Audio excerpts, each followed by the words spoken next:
今回「Forest Comes Home」というタイトルにしましたけれども、そのタイトルの意味は森が家にやってくる、つまり自然と暮らしの共存ということをテーマにしています。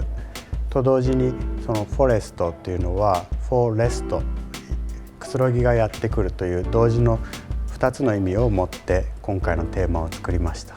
まず刺繍のもの、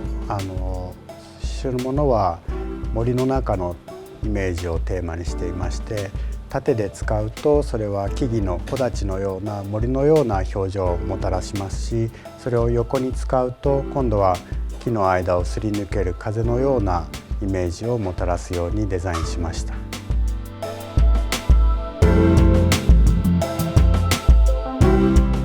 IKEA is fascinating because he's been developing in fashion, but he's very much a Tokyo and a Japanese phenomenon.